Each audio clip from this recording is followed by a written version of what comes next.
Muito obrigado pelo convite feito a mim para dar essa aula para vocês sobre a eclesiologia antiga rumo à eclesiologia nova e tudo isso visando a restauração da igreja, que é um autêntico milagre.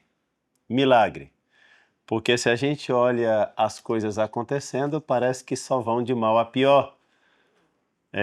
Há pouco tempo chegava, por exemplo, uma frase do número 2 do Vaticano, cardeal Parolin, dizendo que agora católicos e luteranos já pertencem ao mesmo corpo místico de Cristo, né?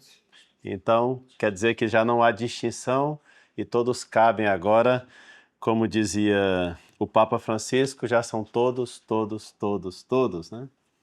E também há pouco tempo nós recebemos a triste notícia que a Conferência Episcopal Italiana anunciava publicamente que a partir deste ano, a partir de então, rapazes homossexuais poderiam ingressar nos seminários italianos, oficialmente. Enfim, se a gente começar a mencionar os absurdos que estão acontecendo no contexto da igreja, a gente vai simplesmente concluindo que a restauração da igreja só pode ser um milagre. Essa restauração não vem de nós, vem do próprio Senhor, curiosamente, através do Santo Padre o Papa. Através do Santo Padre o Papa. Então, essa é apenas uma maneira de começar a nossa aula situando o nosso tema, porque é sobre a igreja. E para falar sobre a igreja, a gente precisa então situar nesta igreja real que nós estamos vivendo, nesses tempos de crise, nesses tempos de confusão. Como vocês sabem, sou lá de Brasília, da Capela Santo Atanásio, e Santo Atanásio foi desses grandes heróis num tempo de crise também. Muita crise, porque ele é o homem que lutou contra a crise ariana no século IV, amigo de grandes santos, ele mesmo um grande doutor da igreja. Santo Atanásio de Alexandria, no Denzinger Hühnermann, que é esse Enchiridion dos documentos da igreja, no Denzinger Hühnermann, há pelo menos 2 documentos que provam a excomunhão de Santo Atanásio realizada pelo Papa Libério. Quem quiser depois e for um pouco mais curioso, é só pegar o Denzinger, não sei se conhece essa obra monumental desse alemão, né, que depois foi completada por um tal de... Foram completados por outros 2, mas os últimos foi o Hühnermann, e lá vocês podem encontrar 2 documentos, está documentado que realmente o Papa Libério excomungou, pelo menos em 2 documentos, o grande Santo Atanásio. Curiosamente, Libério não é santo e Atanásio é santo. Curiosamente, Libério não é doutor da igreja e Atanásio, sim, é doutor da igreja, apesar de que Atanásio era apenas um bispo e Libério era apenas o Papa. E, no entanto, a história não deixa as coisas sem registro, né? Então, nós temos esse registro aí, de tal maneira, o que fez Santo Atanásio naquela crise da igreja do século IV? Pois Santo Atanásio, mesmo excomungado, entre aspas, excomungado, porque Santo Atanásio não julgou válidas aquelas excomunhões, ele continuou rezando missa, ele continuou governando o seu povo na diocese de Alexandria, que por sinal era um dos grandes patriarcados da Igreja Católica, ainda é, né? Porque os antigos patriarcados da Igreja Católica, que, como sabem, Roma, Alexandria, Constantinopla, Antioquia, Jerusalém, os grandes patriarcados da Santa Igreja, e Santo Atanásio continuou uma vida normal, vivendo normalmente, e a glória de Santo Atanásio foi tão grande que já pelo final da vida dele, os últimos 10 anos, graças a Deus o Papa Libério mudou de opinião, o Papa Libério se converteu, e o Papa Libério, os últimos 10 anos da vida do Papa Libério foram anos piedosos, hein? Foram anos piedosos. E os últimos, que coincide um pouco, os últimos 10 anos da vida do Papa Libério foram anos verdadeiramente católicos. Interessante, hein? E os últimos 10 anos da vida de Santo Atanásio também foram anos tranquilos, apesar das tribulações que ainda havia com a crise ariana na igreja, mas os últimos 10 anos já eram tão mais tranquilos para Santo Atanásio que nem o imperador ousava mexer mais com Santo Atanásio, porque ele já tinha uma autoridade tão consolidada na igreja e no império que ninguém ousava mais mexer com Santo Atanásio. São Basílio de Cesareia, admirando a grandiosidade de Atanásio, chega a escrever um texto para Santo Atanásio, no qual ele diz assim: Atanásio, mais ou menos, não é literal, porque eu não estou com o texto aqui, mas enfim, a ideia é essa. São Basílio escrevendo a Santo Atanásio. Cesareia, São Basílio de Cesareia, escrevendo para Atanásio de Alexandria. Santo Atanásio de Alexandria. Chega a dizer assim: Atanásio, meu pai na fé, não se preocupe mais com as batalhas de outrora. Descanse. Apenas vê-lo passear entre nós com essas barbas longas e toda essa autoridade conquistada durante décadas já nos faz continuar a luta.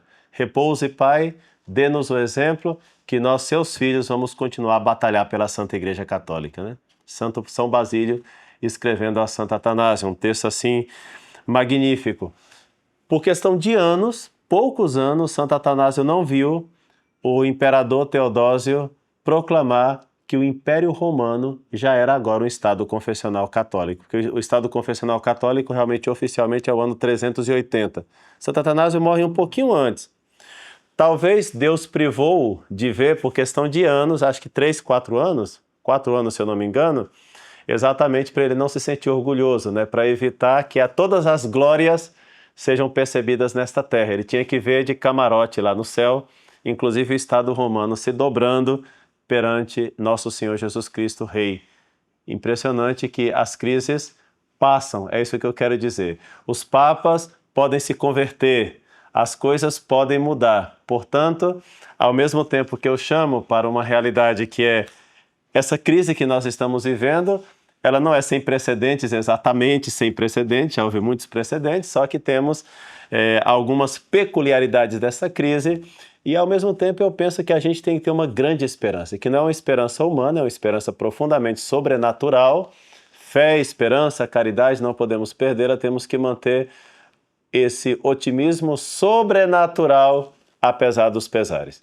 Então, tendo em conta tudo isso, que eu vou dar uma visão teológica da igreja e, ao mesmo tempo, tirando consequências para a gente perceber onde que nós chegamos desde um ponto de vista mais bem teológico. Então eu peço a vocês que assim preparem os seus cérebros, né, para a gente fazer uma imersão no assunto tremendamente teológico, que é o que nós vamos tentar fazer. Então o primeiro ponto que eu queria deixar aqui bem claro é que tudo depende do acontecimento central da nossa redenção, que é a paixão de nosso Senhor Jesus Cristo. A paixão de nosso Senhor Jesus Cristo. Toda a vida de Cristo é redentora, absolutamente tudo. Olha, quando o menino Jesus chorava, aquele choro era redentor. Quando ele, sei lá, o bebezinho Jesus, com uma certa fragilidade humana, caía, aquela queda física, lógico, né, era redentora. O sorriso do menino Jesus era redentor. As amizades do menino Jesus, do adolescente Jesus, eram redentoras também. As conversas do jovem Jesus com os outros amigos que ele teria eram conversas redentoras. Tudo na vida de nosso Senhor é redentor, é salvador. Só que tudo isso vai se encaminhando como que numa montanha ao acontecimento redentor central, que é a paixão de nosso Senhor Jesus Cristo. A paixão de Cristo resume então todos os atos redentores de nosso Senhor e aí mostra a excelência do Redentor. O apóstolo Paulo, quando fala do sacramento da Eucaristia em 1 Coríntios capítulo 11, ali a partir do versículo 26, ele fala que todas as vezes que comerdes deste pão e beberdes deste cálice, anunciais a morte do Senhor até que ele venha. Nesse momento, o apóstolo São Paulo não fala da ressurreição. Anunciais a morte do Senhor até que ele venha. A Igreja Católica entendeu e dogmatizou essa verdade no Concílio de Trento, na seção 22, dizendo que a missa é verdadeiro e próprio sacrifício. É o acontecimento do Calvário. O acontecimento do Calvário é central, é redentor e é tornado presente para nós em cada Santa Missa. E esse acontecimento tão central, ele diz muito para a vida da Igreja Católica. João, capítulo 19, versículo 34, diz que foi um dos militares, um dos soldados, e perfurou o lado de nosso Senhor Jesus Cristo. Não fala do coração, fala do lado, tá?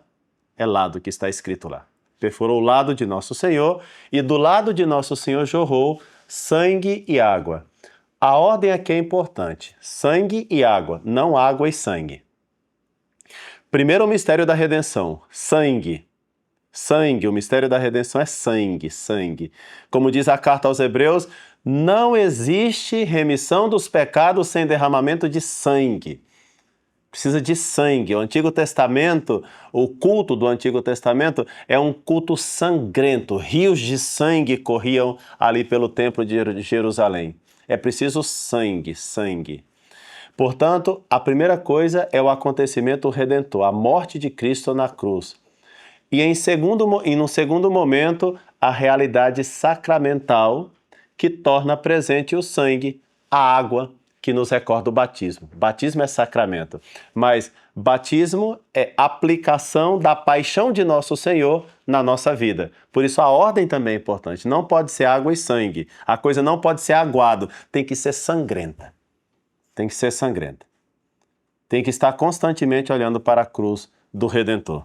Pois bem, nessa ordem aqui que nós estamos considerando, do acontecimento redentor, os nossos antigos padres, especialmente o que nós estamos celebrando hoje, 27 de janeiro, São João Crisóstomo, tem um texto belíssimo que eu vou ler para vocês e que vai iluminar toda a eclesiologia tradicional, seja a eclesiologia, ou seja, o estudo sobre a igreja. Então eu vou definir o que eu entendo por eclesiologia. O que se entende por eclesiologia? Por eclesiologia, entende-se o estudo sobre o que é a Igreja Católica e qual é a sua ação, a sua missão no mundo. Ou seja, a eclesiologia estuda o ser e a ação da Igreja. O que é a Igreja?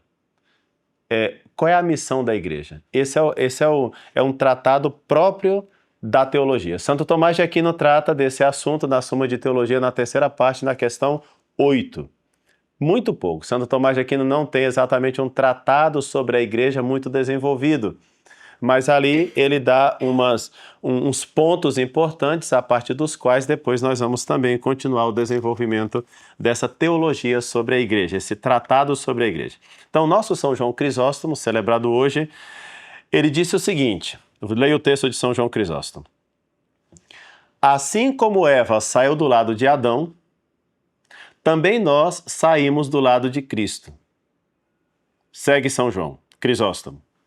Como a mulher foi modelada enquanto Adão estava imerso num profundo torpor, num sono pesado, assim a igreja nasce do lado de Cristo, imerso na morte.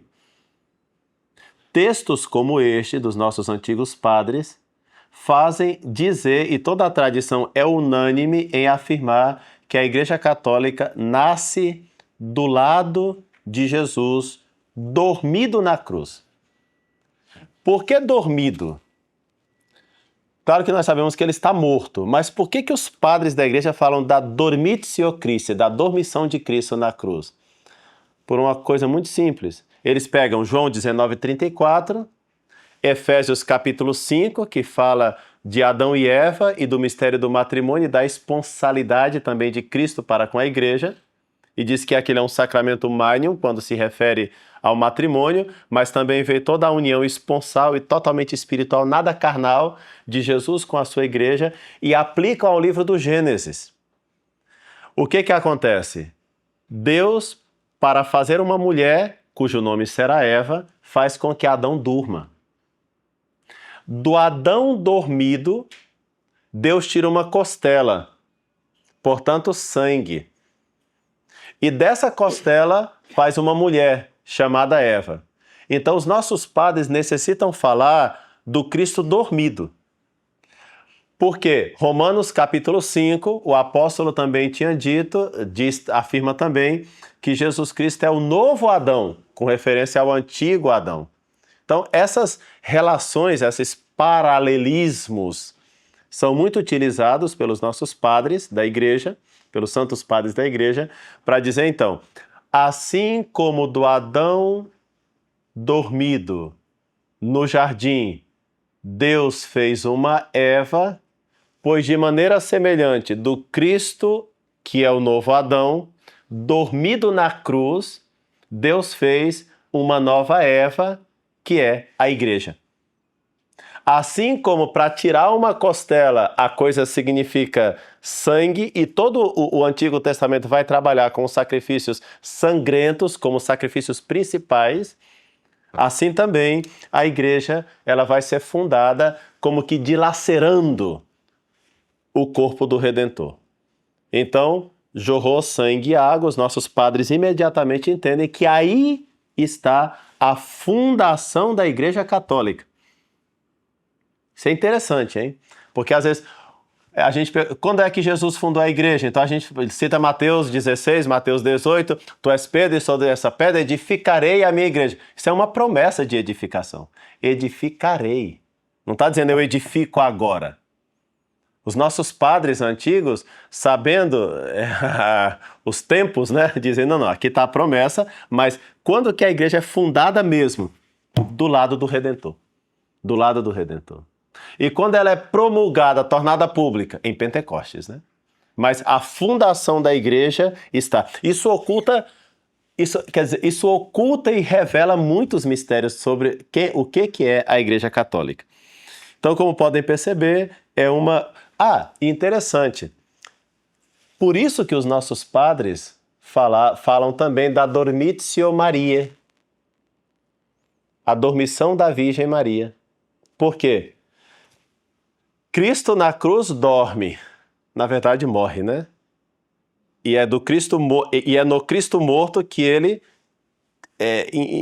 fere o lado de nosso Senhor, e é do Cristo morto que jorra sangue e água. Ok? Isso é assim. O Cristo já estava morto quando sai sangue e água. Então, Nossa Senhora é sempre a imitadora perfeita do Verbo encarnado. Então, se Cristo dormiu na cruz, que é morte, não é dormir no sentido de dormir, sleep, não é isso, é morrer mesmo. Só que a linguagem bíblica me pede falar de dormir. Por quê? Porque Adão dormiu. Para fazer o paralelismo bíblico perfeito, eu preciso da palavra dormir, não da palavra morte. Mas essa palavra dormir significa necessariamente morte. O dormir de Cristo na cruz é morte. Então, como Nossa Senhora é a imitadora perfeita do Verbo encarnado, que morreu pela nossa salvação, é lógico que os santos padres vão falar da Dormitio Maria, da dormição da Virgem Maria. Mas essa dormição de Nossa Senhora, lógico que é morte. É lógico que é morte. É lógico que é morte. Para os nossos padres, a Dormitio Mariae é uma imitação da Dormitio Christi, é um tema profundamente patrístico. Tanto é assim que o dogma da Assunção de Nossa Senhora, quando o Papa Pio XII proclamou o dogma da Assunção de Nossa Senhora, ele não quis entrar no tema se Maria morreu ou não morreu. Só afirmou que a Virgem Maria, em corpo e alma, subiu aos céus logo após, e fala do trânsito da Virgem Maria, né? Que ele não quer entrar nessa questão discutida. Discutida para muitos, para mim é claríssimo, olhando a patrística, os santos padres. Quer dizer, é muito mais glorioso para a Virgem Maria imitar Nosso Senhor em todos os aspectos do que tentar salvar a Virgem Maria da morte física, quando na verdade o próprio Redentor, que não tinha nenhum pecado, padeceu a morte física. Então, a imitação da Virgem Maria, a imitação de Cristo por parte da Virgem Maria pede melhor a morte física, imitando melhor a morte real de nosso Senhor Jesus Cristo, né? Então, quer dizer que Cristo realmente redimiu a nossa morte. E Nossa Senhora sem dúvida alguma, a primeira predestinada, a primeira redimida, né? Bom, então, quer dizer que os nossos padres vão apostar nesse tema, Jesus dormido na cruz, ou seja, Jesus morto na cruz, esse dele sai, pois, água e sangue e água, então o mistério da redenção no sangue e a aplicação do mistério da redenção na água, porque o batismo é realmente o primeiro dos sacramentos, é a porta de entrada na Santa Igreja. Não o batismo em si mesmo considerado nos faz membros da igreja, mas é o caráter batismal. Isso daqui a gente pode ver um pouco depois. Mas interessante que essa visão dos santos padres, aqui São João Crisóstomo, que eu acabei de citar, e tantos outros que vão, Santo Irineu, e os padres da igreja vão aprofundar muito nessa linha de entender a igreja como um grande mistério, o Papa Pio XII, na encíclica, carta encíclica Mystici Corporis do ano 1943, vai fazer questão de explicar isso, pois de maneira bastante, muito profunda, em 3 pontos, né? A igreja é corpo místico de Cristo, os fiéis devem ter uma união com Cristo, e depois ele faz uma exortação pastoral, extirpando os erros e reafirmando a doutrina católica. Mystici Corporis. Até o nome do documento lembra uma coisa muito espiritual, fortemente espiritual, que é um tema profundamente patrístico. Aqui a gente percebe que a igreja, nós não podemos começar a falar da igreja apenas por uma questão jurídica, mas tem que encontrá-la primeiro no mistério do Redentor e depois nós vamos para as questões jurídicas, porque é verdade. Aquilo que surge do lado do Redentor tem uma dimensão visível e uma dimensão invisível. A dimensão invisível nós vemos no Cristo na cruz e nós vemos logo no Vigário de Cristo, que é o Papa, e como essa casa vai ser construída numa espécie de pirâmide, como se a gente fizesse aqui, ó. Eu fiz um desenho bem infantil, mas vale, né? Aqui está o mistério da redenção, a cruz. Então, o ponto que toca tudo é a promessa, tu és Pedro e sobre esta pedra edificarei a minha igreja. Tem um ponto aqui, que é o ponto importante da igreja gótica, né? E aqui nós temos a construção da igreja numa espécie de pirâmide. Esse desenhozinho tão simples expressa a eclesiologia tradicional. Esse desenho, se eu fizer assim, olha o que eu vou fazer.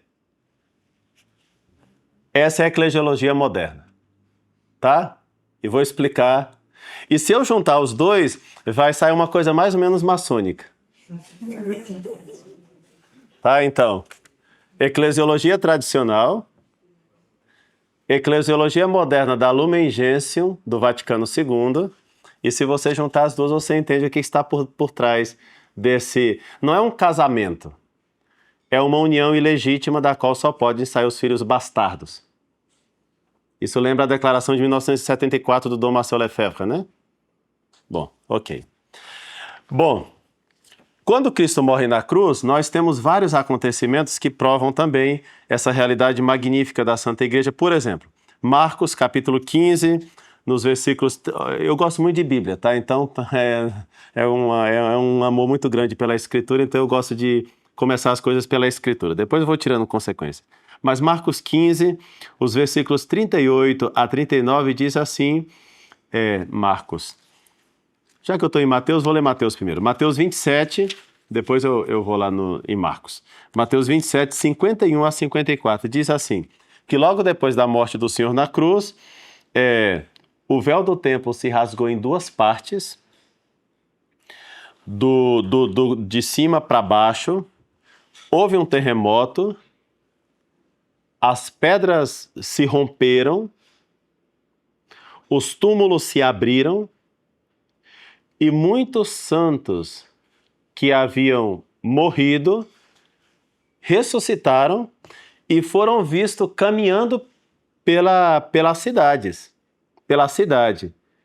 e apareceram a muitos, diz o texto em Mateus 27, 51 a 54. E que um centurião, portanto um militar, que estava guardando Jesus, vendo todas as coisas que aconteceram, disse: verdadeiramente este homem era o Filho de Deus.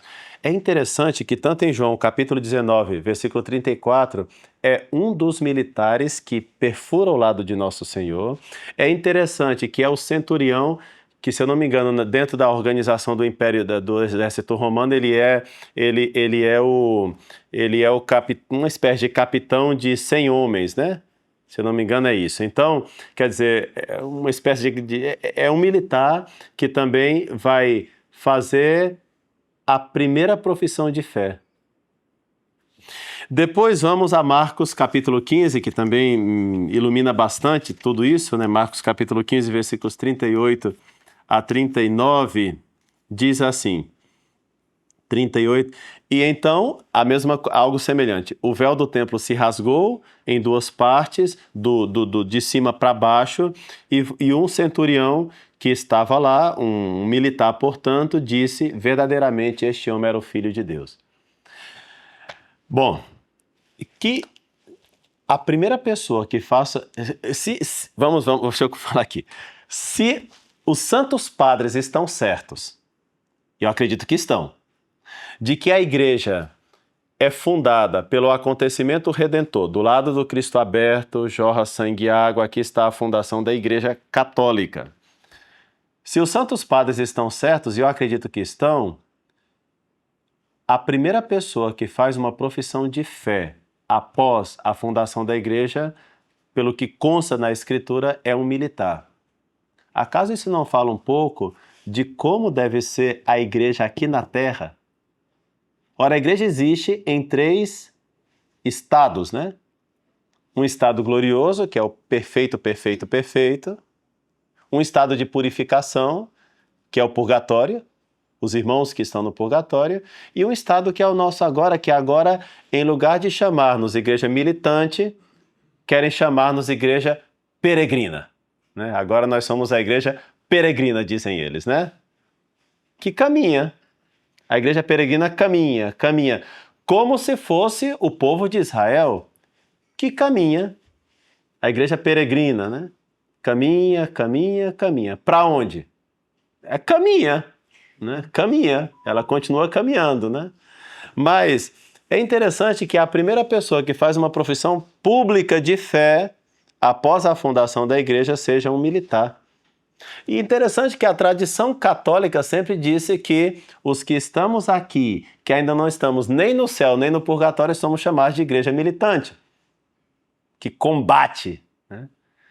E São Paulo vai dizer que o nosso combate, na carta aos Efésios, não é contra a carne e o sangue, mas é contra o demônio mesmo e todas as forças contrárias a Deus e ao seu reino. No fundo é isso que o apóstolo está dizendo. Bom, então... está surgindo, a Igreja Católica está surgindo, surge do lado aberto de Nosso Senhor, e aqui a gente poderia até examinar o que acontece desde o ponto de vista invisível e desde o ponto de vista visível. Por quê? Porque os nossos padres da Igreja, não contentes em apontar o acontecimento da cruz como o momento fundacional da Igreja por excelência, eles também têm a tendência de pensar, tá bom, a igreja acaba de ser fundada, e aí Jesus, o que acontece? O mistério do Verbo encarnado afirma nesse ponto que o Verbo de Deus que se uniu com a humanidade de nosso Senhor Jesus Cristo não pode se separar da sua humanidade. Então o que aconteceu? Jesus acaba de morrer na cruz. O que significa morte? A separação do corpo e da alma. Então isso significa que o corpo vai para o sepulcro, e a alma desce aos infernos, né? Desceu aos infernos, como diz o credo. Mas o Verbo divino, a segunda pessoa da Santíssima Trindade, nunca se separou nem do corpo, que por sua vez está separado da alma, nem da alma, que por sua vez está separada do corpo. A morte é a separação de corpo e alma, mas o Verbo divino não se separa nem do corpo, nem da alma. Isso a gente chama de permanência da encarnação. Ou seja, depois que o Verbo se faz carne, não há um único momento que a divindade abandona a humanidade. Ou seja, a divindade nunca abandona a humanidade de nosso Senhor Jesus Cristo.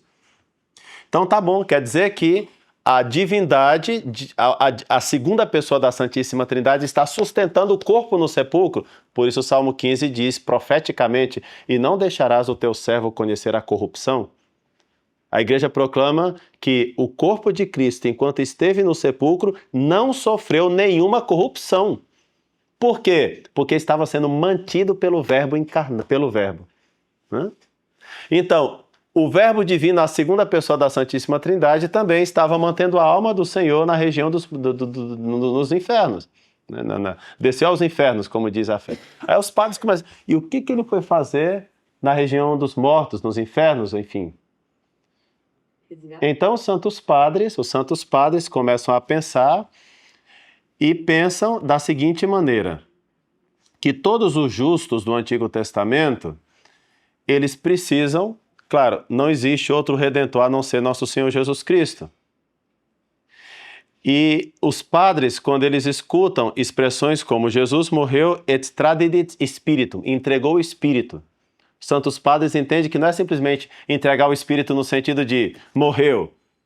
Entregar o Espírito para os santos padres significa como que uma doação do Espírito Santo naquele momento. Abraão, Isaac, Jacó, Moisés, Davi, Salomão, Adão, Eva, todo esse povo relativamente bom do Antigo Testamento, relativamente bom do Antigo Testamento, precisava passar por uma purificação. Purificação. Bom, muitos deles tinham 2 mulheres. Isso está mal, né? Davi matou 10.000, Saul matou só 1.000. Como é que é santo rei Davi? E tem uma série de coisas que esse povo precisa de purificação. Não dá para jogar para o céu assim simplesmente. Eles têm que passar pelo purgatório. E o purgatório é uma das fases, é um dos estados da Igreja Católica. Ou seja, a Igreja ela é gloriosa, padecente e militante. Claro que o fogo do purgatório não é o fogo do inferno, porque o fogo do inferno não purifica para levar para o céu. Mas o fogo do purgatório purifica para levar para o céu. Não podem ser essencialmente a mesma coisa? O que é esse fogo do purgatório? Mas o Senhor acaba de entregar o Espírito e desce aos infernos. É que realmente, isso, São João da Cruz, aqui eu precisaria entrar na lógica de São João da Cruz também, onde ele explica, São João da Cruz diz uma coisa interessante, na vida espiritual, tá? Na vida espiritual. Quando a alma, ela se purifica, e vocês sabem que em São João da Cruz existem várias purificações. Existe uma purificação ativa, existe uma purificação passiva, e essa purificação passiva, quando ela chega no ponto mais forte do espírito, ele vai chamar de noite escura. A noite escura, a purificação passiva. Isso é uma coisa muito... E ele fala o seguinte, São João da Cruz: como a alma não está acostumada aos processos espirituais, é doloroso passar pela via do espírito. É doloroso passar pela via do espírito. São João da Cruz, hein? De tal maneira que São João da Cruz diz que a pobre alma sofre. É como se ela estivesse num purgatório. Queima, por quê? Porque nós não estamos acostumados à vida espiritual no seu auge. Nós estamos acostumados a rezar o terço, a fazer um pouco de oração vocal, talvez um pouco de oração mental, mas a vida espiritual no seu auge, no seu ponto alto, como um São João da Cruz, uma Santa Teresa, eu não sei se aqui tem algum desses, mas eu acho que quase colocaria a mão no fogo para dizer que não existe. Não existe, né?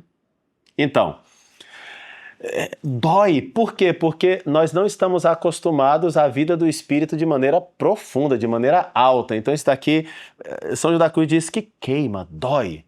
Agora imagina os justos do Antigo Testamento passando pelo Espírito, pelo Cristo morto. Aqui é uma intuição minha, tá? Eu penso que no Sábado Santo começa a existir o purgatório. Ou seja, a Igreja Católica, segundo os Santos Padres, ela é fundada, a fundação está do lado aberto de Cristo. Que problema existe que a parte do purgatório seja fundada no sábado santo, ou seja, junto da morte do Senhor. Mas aqui é uma tese teológica que se poderia, assim, continuar desenvolvendo, mas eu não consigo aceitar que o fogo do purgatório seja o mesmo fogo do inferno. Não pode ser, não pode ser. E a Igreja Católica nunca falou isso de maneira dogmática tampouco, né?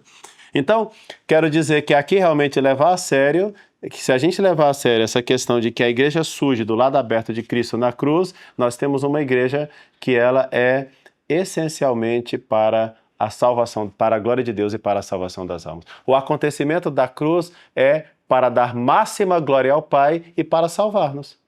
Se a igreja surge daí, ela é principalmente para dar maximamente glória a Deus e para a salvação das almas. Não existe para outra finalidade. Bom, ditas essas coisas, eu quero apresentar para vocês então como foi o desenvolvimento disso aqui. Por quê? Olhem só, esse desenho tão simples está expressando o seguinte: o acontecimento redentor, a cruz, depois essa bolinha aqui, esse ponto, seria o ponto de contato entre a redenção do Redentor e a redenção que nos é dada através da igreja. Esse pontinho aqui seria precisamente o vigário de Cristo, o Papa. O Papa. Por isso, a ligação com o nosso Senhor Jesus Cristo passa sim pelo seu vigário na terra.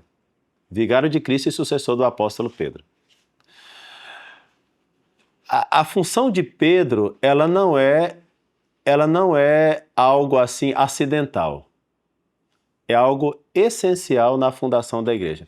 Tu és Pedro e sobre esta pedra edificarei a minha igreja. Isso aqui é muito importante. E por isso, todos os tratados sobre a igreja, tratados tradicionais, vão tratar maximamente do Santo Padre e o Papa. E por isso, Dom Marcel Lefebvre, acostumado a essa eclesiologia tradicional, quando ouve falar da colegialidade episcopal, ele leva um susto. Não só ele, mas muitos padres dentro do Concílio Vaticano II. Por quê? Porque a lógica da colegialidade episcopal não bate com a lógica do primado. Tanto é assim que o Papa Paulo VI, inclusive um pouco assustado com a colegialidade episcopal, ele vai mandar pregar na Constituição Lumen Gentium do Concílio Vaticano II uma nota prévia que está no final. Eu falei correto, tá? É uma nota prévia que está no final para dizer que não se pode entender a colegialidade episcopal tratada no documento do Vaticano II exatamente como está no Vaticano II. Depois, se quiserem, podem fazer também uma incursão nesse assunto, né? Então, o Concílio Vaticano II vai defender a colegialidade episcopal.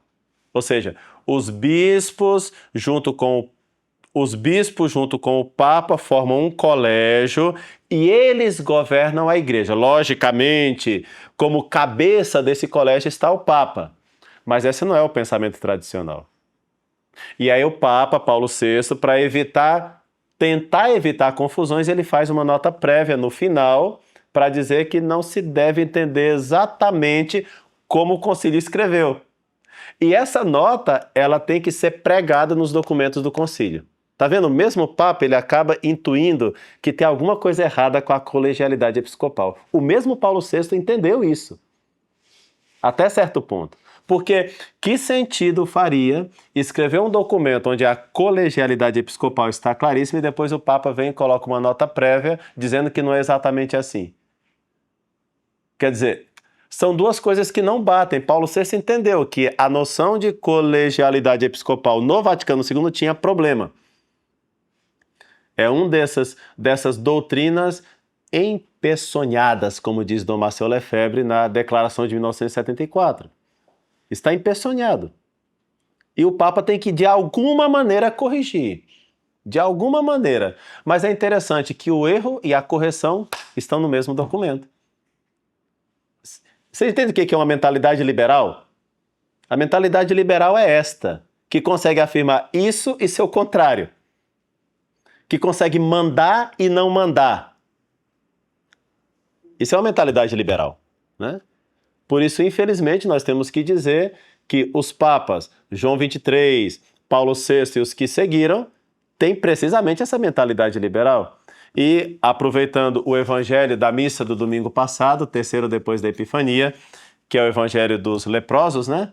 Eu poderia dizer, de cada um de nós que estamos aqui, nós também somos leprosos, com mentalidade liberal, modernista, mas a diferença deles e nós é que nós estamos chegando em nosso Senhor e falando assim, se queres, podes me curar.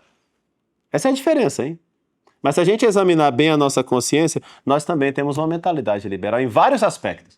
Nós também somos modernistas em vários aspectos. Só que nós estamos pedindo a nosso Senhor, se queres, podes me purificar. Estamos procurando ser não leprosos, não ser mais leprosos, né? Mas eu acho que isso é questão de sinceridade, tá? Diante de Deus e da própria consciência. Pedir a nosso Senhor, se queres, podes me purificar dessa lepra do liberalismo, dessa lepra do modernismo, que infelizmente nós nascemos nessa sociedade liberal, nessa mentalidade liberal, nessa sociedade modernista, e não tem como não se contaminar de alguma maneira, é que nem é culpa nossa. No fundo, nem é tanto culpa nossa, né? A gente nasceu, é como, assim como se nasce com o pecado original sem culpa nossa, né? A gente nasce com mente liberal quase que sem culpa nossa. E a gente percebe isso depois, e nesse contexto de percepção do que é a crise na igreja. E a gente fala, eu também sou liberal, eu também sou modernista, eu preciso mudar isso aqui, né? É o processo de conversão que nós estamos vivendo. Bom, então não se pode conceber a Igreja Católica sem colocar o Papa logo após nosso Senhor Jesus Cristo, porque o Papa é o seu vigário. O Papa é o seu vigário. Por isso, todos os tratados de eclesiologia antiga vão tratar muito do Romano Pontífice, muito do Romano Pontífice. E nós, apesar das nossas aparentes contradições, tudo que nós estamos fazendo, no fundo, é para defender o Papa. Apesar da gente parecer muito desobedientes ao Papa, porque nos acusam constantemente de desobedientes e de cismáticos, não somos nada disso. Não temos nenhuma mentalidade cismática, nenhuma mentalidade de querer desobedecer ao Papa, mas é o que nos acusam. E, no entanto, o que nós estamos fazendo é precisamente para exaltar a figura do Santo Padre, o Papa. Quereríamos sim que o Santo Padre, sentado na sua cátedra, né, com o poder e a autoridade do Romano Pontífice, enunciasse todas as doutrinas católicas. Voltasse a colocar aquela tiara magnífica na cabeça, que significa não somente o poder executivo, judiciário e executivo do Romano Pontífice, mas principalmente o seu munus de santificar, de profeta, né, de pregador da palavra de Deus e de administrar, de reger, de rei de toda a Santa Igreja, né? Quer dizer, é uma defesa do Romano Pontífice. Nós queremos exatamente, como nós rezamos na oração, dentro das orações chamadas leoninas, né, da Santa Missa, é a exaltação da Santa Mãe Igreja, a exaltação do pontificado, a glorificação mesmo do Santo Papa, a exaltação, a glorificação do Papa. Por mais que pareça que somos desobedientes, não, nós queremos exatamente que a Igreja volte para aquele lugar de onde ela nunca deveria ter saído. Nas suas autoridades, as autoridades da Igreja, eu quero dizer, né? E também os seus fiéis. Bom, eu vou só provar para vocês como isso era assim. Então eu trouxe aqui hoje a lógica de como se estuda a igreja tradicionalmente, tá? E em seguida eu vou pegar a lógica do Código de 1917. Depois eu trouxe um modelo de como se estuda a igreja modernamente e vou pegar o Código de 1983. Cada código combina com a visão de igreja que se tenha, né? Quer dizer, se a igreja está assim, então eu preciso do Código de 1917. Mas se ela ficar assim, eu preciso do Código de 83. Então depende da visão de igreja que se tenha, né? Eu vou provar isso. Então vamos lá. Provas. Vamos tentar provar isso aqui. Eu peguei aqui o tratado sobre a Igreja de Cristo do cardeal Ludovico Billiot, jesuíta famoso. Esse tratado, olha, ele é de 1909. O primeiro volume, e o segundo volume é de 1910, né? Se um dia o CDB for traduzir um tratado sobre a igreja, já está a recomendação. Está todo em perfeito latim, né? Perfeito latim. É um tratado delicioso, muito belo, né? E esse tratado do Marcel Lefebvre faz referência dele em alguns dos seus textos, né? Cardeal Billiot. Bom, então o primeiro volume desse tratado, que saiu em 1909, trata sobre a credibilidade da igreja e da íntima constituição da Santa Igreja. Nessa primeira parte, o autor, o cardeal Billiot, vai tratar olha só que interessante. Primeira parte, demonstração da verdade da Igreja Católica Romana e a falsidade de todas as seitas que estão separadas dela. Esse é o título da primeira parte, né? Provocativo desde o começo, né? Repito, demonstração da verdade da Igreja Católica Romana e a falsidade de todas as seitas que estão separadas da Igreja. Essa é a primeira parte do tratado. Segunda parte, sobre a íntima constituição da Igreja. Então, em primeiro lugar, o autor vai tratar de quem são os membros da Igreja, vai trabalhar muito a questão do caráter batismal. É interessante porque hoje em dia se fala que se é membro da Igreja pelo fato de ser batizado. O cardeal Billiot vai dizer o seguinte: se é membro da igreja pelo fato de ter o caráter batismal. Isso tem um plus de sabedoria, hein? Porque, claro, o cardeal Billiot sabe que algumas seitas têm batismo válido. Mas não por ter batismo válido, nas seitas, eles são membros da Igreja de Cristo. Eles não são membros da Igreja de Cristo. Por isso o cardeal Billiot e a eclesiologia tradicional vai pensar no caráter. Porque o que é o caráter? O caráter não é o batismo em si mesmo considerado, é um efeito do batismo. Santo Tomás de Aquino diz que o caráter do sacramento do batismo, como o caráter do sacramento da crisma e o caráter do sacramento da ordem, 3 sacramentos imprimem caráter, né? Essa que a gente aprendeu na catequese? 3, né? O caráter, segundo Santo Tomás de Aquino, é uma realidade que Deus coloca em nós como efeito do sacramento, fazendo-nos aptos para o culto verdadeiro. E por isso na Igreja Antiga, antes do ofertório, o diácono tinha que dizer para os catecúmenos extra omnes, fora todos os que não são batizados. Porque eles não podem assistir à missa dos fiéis. Eles só podem assistir à missa dos catecúmenos. Já viram no missalzinho de vocês? Missa dos catecúmenos e missa dos fiéis? Porque a segunda parte, a missa mesma, em si mesma considerada, só podem estar os fiéis, os catecúmenos não. Por isso o diácono tinha que ser extra omnes, fora. Por quê? Porque não se pode dar o alimento dos filhos aos cães. E aí os santos, isso vai acabar entrando numa dessas frases bonitas da tradição católica, sancta sanctis tractande. Sancta sanctis. Sancta, as coisas santas, sanctis, para os santos. Sancta sanctis, as coisas santas para os santos. Então a segunda parte da missa, somente para os santos. Essa era a mentalidade da Igreja Antiga. E todos os que não são batizados, fora. Por quê? Porque eles não têm o caráter. E o que é o caráter? Aquilo que torna você apto para adorar a Deus, para cultuar a Deus como Deus quer ser cultuado. Se não tem o caráter, não pode estar na missa na segunda parte. Essa era a lógica da Igreja Antiga, né?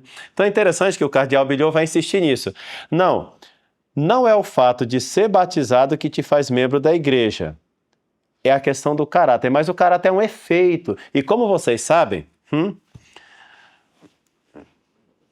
o efeito dos sacramentos, às vezes, podem não se dar, mesmo quando o sacramento é realizado. Dou um exemplo. Isso é muito claro de ver no caso dos chamados sacramentos de vivos, né? Sacramentos de vivos. O que é um sacramento de vivos? É um sacramento que só se pode receber estando em estado de graça. E o que é um sacramento de mortos? É um sacramento que você pode receber em pecado mortal. Por exemplo, o batismo. Você pode receber o batismo em pecado mortal. A confissão. Você pode receber o sacramento da penitência estando em pecado mortal. É lógico, né? Então, sacramentos de vivos, por exemplo, a crisma. A crisma é um sacramento de vivos. Então, o que acontece no sacramento de vivos? Nesse sacramento, se a pessoa é crismada em pecado mortal, não pode, vocês sabem disso que não pode, né? Por isso tem confissão antes da crisma. Mas vamos supor que a pessoa não se confesse. Vai lá e é crismado estando ele em pecado mortal. A crisma vale? Vale. Recebeu a crisma? Recebeu. Tá crismado? Tá crismado. Mas o que ele não recebeu? Os efeitos do sacramento. Não recebeu os efeitos. Não recebeu o Espírito Santo. Mas recebeu o sacramento. Quando é que essa pessoa vai receber os efeitos da crisma? Quando ela for se confessar, ela vai confessar os pecados mortais e vai dizer mais um. Eu também me acuso que recebi a crisma em pecado mortal. O padre vai absolver e logo após a absolvição, os efeitos do sacramento da crisma revivem na alma. É a chamada reviviscência dos sacramentos. Não pode receber a crisma em pecado mortal. Estou falando no caso de que aconteceu, que não deveria acontecer. Tá bom? Então, são sacramentos que pode acontecer a reviviscência sacramental quando há arrependimento e confissão. Então, a pessoa recebe os efeitos da crisma depois, na próxima confissão. Interessante isso, né? Isso significa o seguinte, que quando o cardeal Billot, no seu tratado, fala que o que te faz membro da igreja é o caráter batismal, ele já está excluindo todos os membros de seitas cujo batismo pode até ser válido. Pode até ser válido, porque foi feito com água, em nome do Pai, do Filho e do Espírito Santo, mas o cardeal Billot está dizendo o seguinte, isso não é só isso que te faz membro da Igreja de Cristo. Ele está dando um plus aqui, né? Bom, então ele vai trabalhar isso, páginas e mais páginas, discutindo se os heréticos, se os cismáticos, enfim. É muito interessante o texto lá, né? Mas a gente ficaria horas nesses assuntos, né? Isso aqui esse negócio de ser membro da igreja através do caráter é uma aula própria, tá? É toda uma aula para trabalhar isso aqui. Bom, depois ele fala, depois de ver quem é membro da igreja e coloca o acento no caráter batismal, ele vai falar sobre o poder eclesiástico. Poder de magistério, poder sacramental, poder de jurisdição, etc. E depois vai tratar, olha só a lógica dele. Papa, bispos, concílios. Esse é um tratado sobre a igreja clássico, né? E finalmente, no segundo tomo, que sai em 1910, ele vai tratar sobre a relação da igreja com a sociedade civil. Em primeiro lugar, vai tratar sobre o erro do liberalismo e suas formas. Em segundo lugar, sobre a subordinação que o Estado deve ter para com a Igreja Católica. Todo um segundo capítulo sobre isso. Ele fala de subordinação indireta, já a expressão subordinação indireta. E, finalmente, os concordatos que ele fala... finalmente não, são 4 pontos, esse é o terceiro. E os concordatos que ele fala, como... houve um decaimento na fé, existem concordatos. Concordatos do Brasil com a Santa Sé. Mas não é o ideal, segundo o cardeal Billot. E, finalmente, vai tratar sobre a imunidade eclesiástica. Vejam só, é um tratado clássico, falando sobre a igreja, onde está a Igreja Católica, ela é crível, ela tem uma constituição e ela tem uma relação com a sociedade civil. Dentro da primeira parte é preciso mostrar que ela é a verdadeira, fora da qual não há salvação, e que ela tem uma estrutura própria, pensada, idealizada pelo seu divino fundador, cuja pedra de toque, a pedra fundamental é Pedro, o seu vigário e os sucessores de Pedro, vigários de Cristo também. Então, essa Constituição é uma Constituição divina, inventada por Cristo para essa sociedade visível que ele fundou aqui na Terra, chamada Igreja Católica. Depois, precisa destrinchar um pouco mais cada uma dessas coisas. Então vai falar do Papa, do Bispo e dos concílios. Bom, isso é um tratado clássico que se reflete de maneira muito bonita no Código de 17. Olha a estrutura do Código de 1917. Você sabe, é o primeiro código da Igreja Católica, né? Primeiro de todos. Por quê? Porque até então nós tínhamos as decretais de Graciano e outras decretais que durante 700 anos ficaram aí na igreja. Em 1917, o Código Pio Beneditino junta tudo isso e é o Código de 17. Portanto, é muito lógico, aqui eu aproveito para esclarecer uma outra coisa. É muito lógico que nós, na tradição, quando citamos alguma coisa canônica, citemos os dois códigos. Por quê? Porque o Código de 17 é o primeiro de todos os códigos da Igreja Católica, que só são dois que fizeram até agora. O de 17 e o de 83.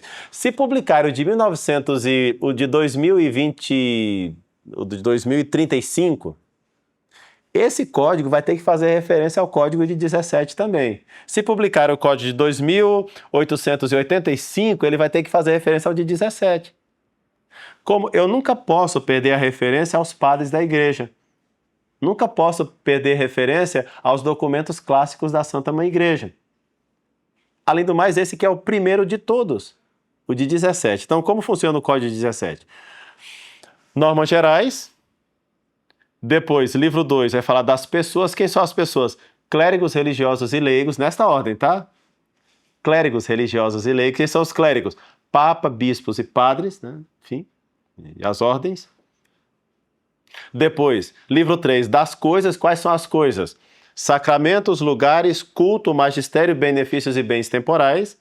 E depois vem os processos, que são juízos, o processo de beatificação e de canonização, que está no... Quem quiser ler depois como eram os antigos processos de canonização, basta ir ao Código de 17. Lá está claríssimo como se fazia o processo de beatificação, como se fazia o processo de canonização. Curiosamente, o Código Novo não tem essa parte. O de 17 tem. O 17 tem. Depois as penalidades e, finalmente, o livro 5º sobre crimes e pessoas. 2.414 cânones. Código de 17. O novo só vai ter 1.752. Talvez exatamente porque omite a parte dos processos dos santos. Parece que ao Código Novo não interessa demasiado essa santidade heróica que a igreja sempre viveu, né? Bom, então esse é um tratado clássico. Eu fiz um esquema aqui de um tratado clássico de 1909, 1910, com um código que combina com essa visão tradicional de igreja, que é o Código de 17. Agora, eu queria apresentar para vocês um tratado moderno de eclesiologia, e quem escreveu fui eu. Dá até vergonha, mas eu escrevi. Tá? Aquele meu livro de eclesiologia se chama A Igreja de Jesus Cristo. E ele é totalmente coerente com a Igreja do Vaticano II. E lá eu defendo a Igreja do Vaticano II, ou seja, eu defendo isso aqui, ó. Estava assim, eu defendo isso, naquele livro, né? O que acontece? Santo Agostinho, depois de viver muitos anos e escrever muito, lá pelo final da vida dele, escreve um livrinho chamado assim, Retratações. Né? Por isso eu me sinto animado a dizer que eu escrevi um livro assim, né? No final eu vou escrever umas retratações, esperem lá, tá? Mas de momento ele está assim, né? O que significa isso? Agora, na nova eclesiologia, na eclesiologia do Vaticano II, que está na Lumen Gentium, e que eu não fiz mais que refletir aquilo que está no documento Lumen Gentium no meu livro. Comentado teologicamente, o que se queira. Mas, no fundo, é isso. Como se entra na igreja? Pelo batismo, na Lumen Gentium. Então, é a base. Vocês são a base, vocês são o povo de Deus. Povo, né? Mais importante são vocês, né? Depois, diz a Lumen Gentium, e diz o meu livro também, que é um tratado semelhante ao que está na Lumen Gentium, vai dizer o seguinte, então, já fizemos a base, entra-se na igreja pelo batismo. O cardeal Bilhot diria, homem, não é exatamente pelo batismo, é pelo caráter batismal, tem uma diferençazinha, mas a Lumen Gentium diz que é pelo batismo. De tal maneira que se entra na igreja pelo batismo, claro que os protestantes são da igreja, os ortodoxos também são da igreja. Viva o ecumenismo! Para eles, né? Da Lumen Gentium, da Unitatis Redintegratio, da Orientarium Ecclesiarum, todos esses documentos ecumênicos do Concílio Vaticano II estão baseados nisso. Qual é a base? todos entram na igreja pelo batismo. E, portanto, o cardeal Parolin pode dizer, coerente com a eclesiologia do Vaticano II, que os luteranos já estão no corpo místico de Cristo. Por quê? Porque eles são batizados e o batismo deles é válido. Pior que, ou melhor, não sei se é pior ou melhor que é válido, é. Então, se a argumentação for essa, o cardeal Parolin está certo, o meu livro está certo e a Lumen Gentium também está certa, né? Então, mas o cardeal Bilhot fala, olha, vocês estão confundindo alguma coisa aí, tem um detalhe que vocês não estão percebendo, é o caráter batismal, aprofundem nesse assunto, eu já tinha 1909, 1910, né? Mas claro, o mundo foi mudando, as coisas foram mudando, veio a nouvelle teologia, a nova teologia do Karl Rahner, Henri de Lubac, Jean Danielou, Hans Urs von Balthasar, Joseph Ratzinger, Karol Wojtyla, todo mundo na nova teologia, entendendo as coisas de maneira nova, mas aggiornata, atualizada, né? Não com esses livros de 1910. Quem fica lendo livros de 1910? Em latim, né?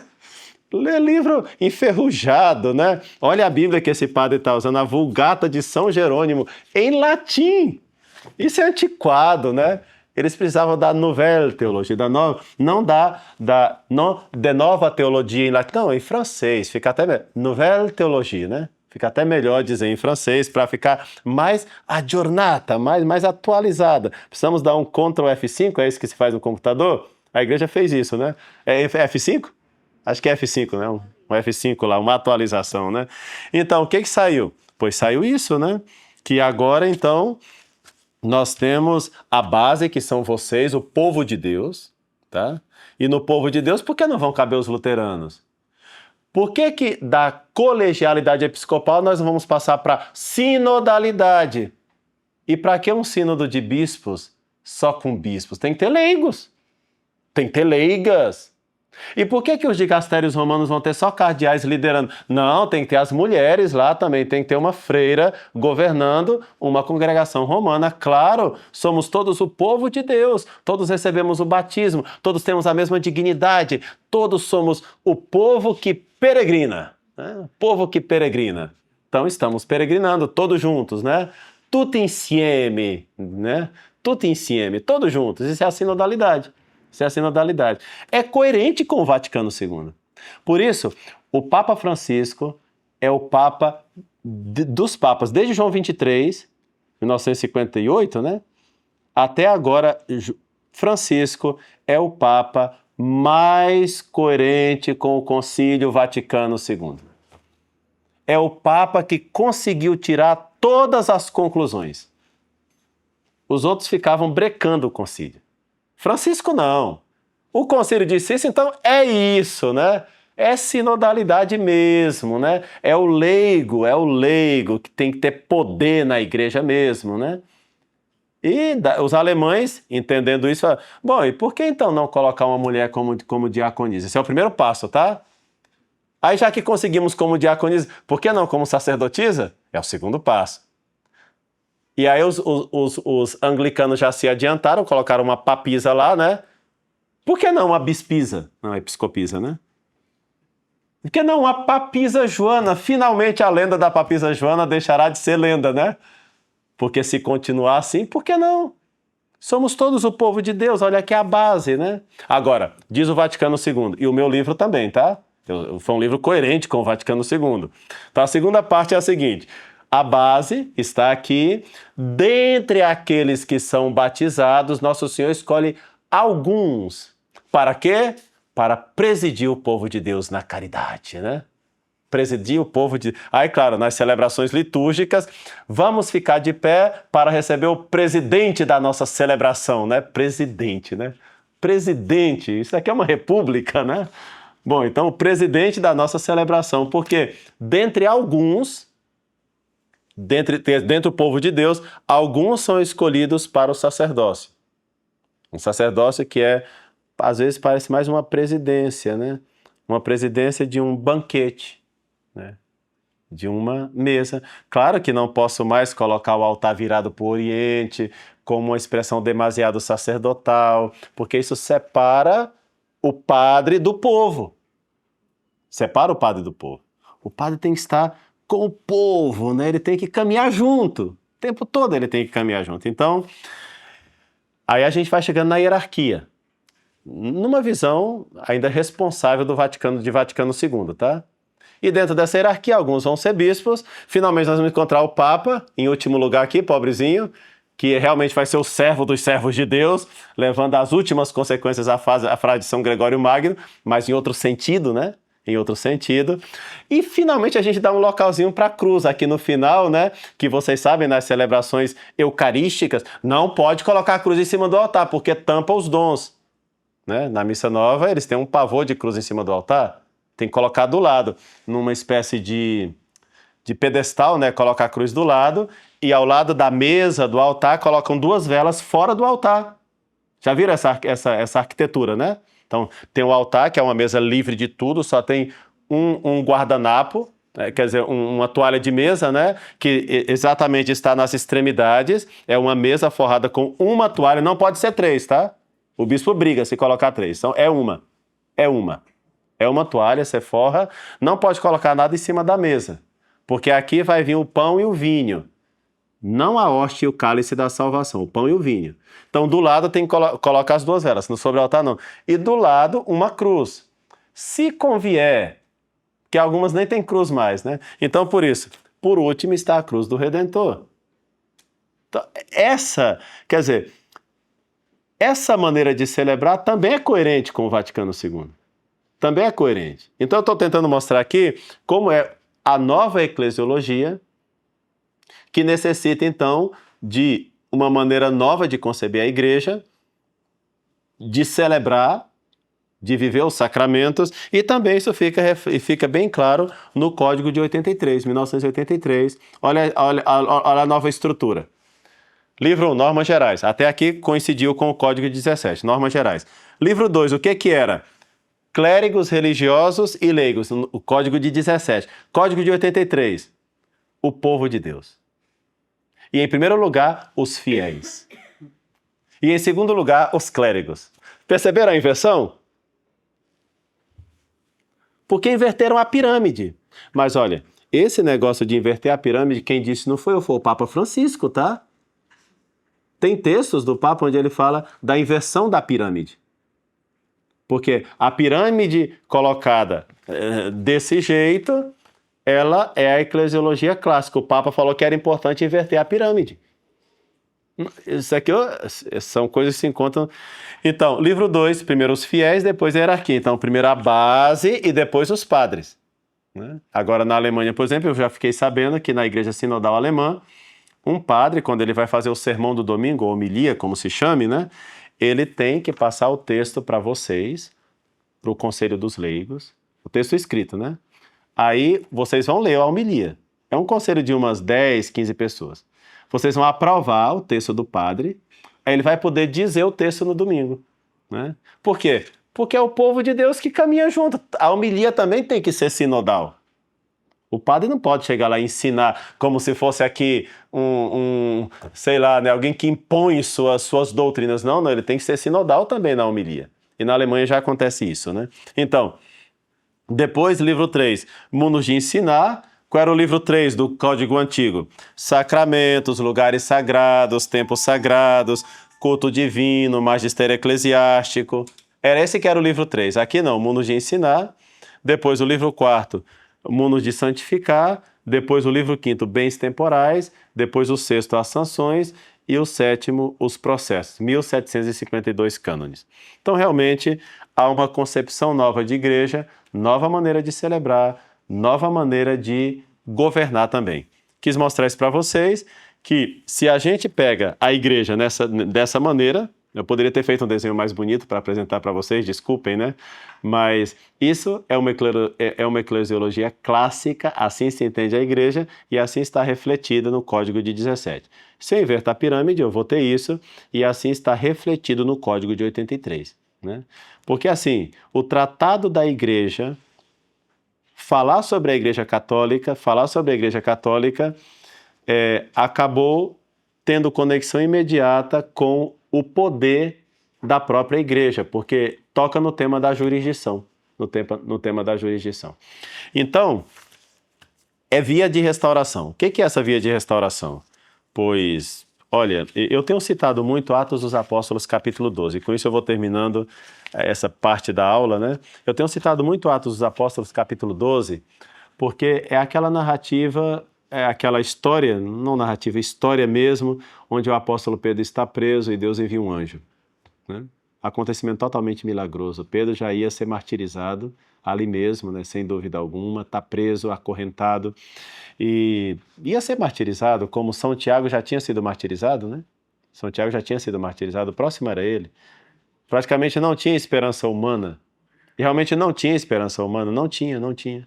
E Deus envia um anjo, arrebenta as correntes que prendiam São Pedro e vai arrebentando todos os portões que estão por fora, né, que está na prisão. O anjo guia São Pedro até aquela comunidade de católicos reunidos e com medo, com certo medo. E então, quando aquela serva, quando Pedro bate a porta, guiado pelo anjo, parece que tinha alguma coisinha para ver, né? A criadinha abre a parte de cima da porta, olha, São Pedro fica tão alegre, não quer abrir a porta, vai dar a primeira notícia para os outros católicos. Olha, é Pedro, ele está aí na porta. E o pessoal fica, não, você está tendo ilusão. Com certeza não é Pedro, ele está preso. Não é Pedro, estou falando que é Pedro, eu vi. Não, só pode ser o seu anjo. A devoção dos primeiros católicos aos anjos, hein? Queria chamar a atenção para isso também. Como é que eles falam? É o anjo de Pedro, né? É o anjo de Pedro. Bom, realmente eles abrem, é Pedro, aquela alegria, aquela festa. Mas olha, é o que eu falei no começo e volto a repetir. O surgimento da igreja é um acontecimento milagroso e misterioso. Do lado aberto de um homem morto. Que não é um mero homem, é o Filho de Deus que se fez homem para a nossa salvação. Mas assim, da derrota. Já estava, entre aspas, derrotado na cruz. Para quem via de fora, era a derrota absoluta de nosso Senhor.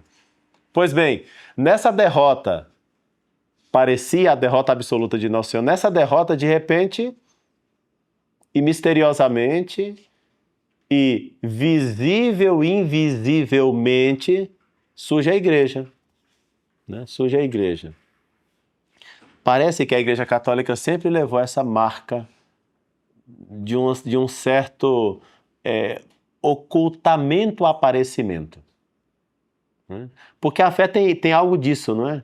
A estrutura da nossa fé católica tem algo de revelar colocando um véu. Deus mostra, a gente entende algumas coisas, mas a gente não entende. E vai continuar sem entender. E quando chegar no céu, a gente não vai compreender totalmente. Vai entender, vai ver, tal, a essência. Mas como que um Deus infinito vai caber nessa inteligência finita? O suficiente para a gente ser feliz eternamente, isso sim, né? Mas todo Deus na minha cabeça, não. Quer dizer, a fé católica tem essa estrutura de revelar velando, de manifestar ocultando, de ser uma espécie de ver sem ver, umas trevas luminosas, esses paradoxos típicos do cristianismo. Pois aqui também, no acontecimento da cruz, no acontecimento do aparecimento da igreja e também na crise na qual nós estamos envolvidos. Né? Pedro está preso. Humanamente a gente olha para a igreja sinodal e parece que isso não tem solução. Todas as paróquias estão seguindo a onda, as conferências episcopais estão seguindo a onda, a igreja oficial está totalmente metida profundamente no sinodalismo, nessas ideias todas, e cabem todos, e nesse cabem todos, agora os rapazes que gostam de rapazes poderão entrar no seminário lá da Itália, daqui, no Brasil já entraram há muito tempo, né? Então, mas enfim. Mas não oficial, né? Que na Itália, o problema da Itália é que é oficial, né? Esse é o problema da Itália. Nos outros países não é oficial. Então a coisa vai acontecendo, tal, e a gente olha assim e fala, meu Deus do céu, realmente Nosso Senhor morreu na Sexta-feira Santa. Humanamente falando, Pedro está preso. Parece que não tem solução humana.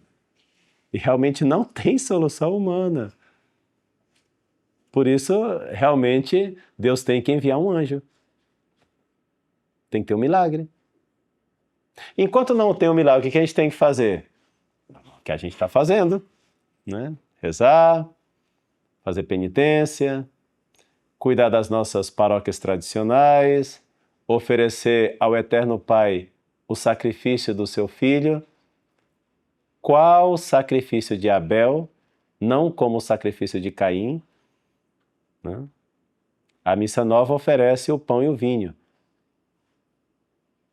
Sacrifício de Caim. A missa tradicional oferece a hóstia imaculada e o cálice da salvação. São as palavras do ofertório, tá? Sacrifício de Abel. O cordeiro sem mancha, a hóstia imaculada. É isso que nós temos que fazer. E esperar que Deus envie um anjo. E claro, essa restauração vai ser pelo Papa. Não sei qual será, eu não sei o nome dele. Vai ser pelo Papa. Vai ser pelo Santo Padre, o Papa.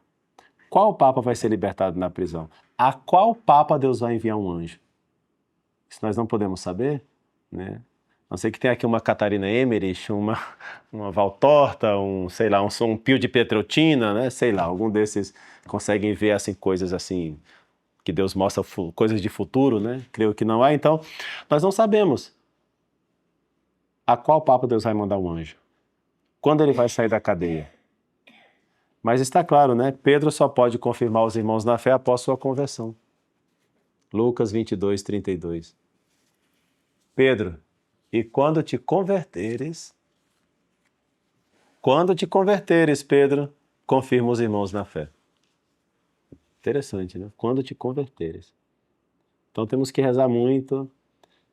Mas assim, enquanto isso, façamos o que se pode fazer, né?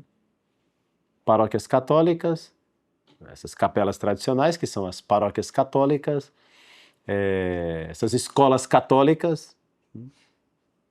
Eu acho que cada capela tradicional é um pequeno estado confessional católico.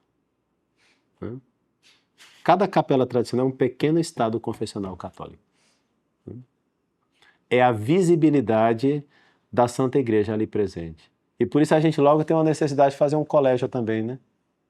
Qualquer capela tradicional não aguenta na vontade de ver um colégio feito, porque a gente já pensa nos filhos, né? E aqui, ó, por último, dizer para vocês, rezem muito a Deus, pedindo que na família de vocês, Deus se digne escolher um dos filhos de vocês para o sacerdócio. Rezem nessa intenção.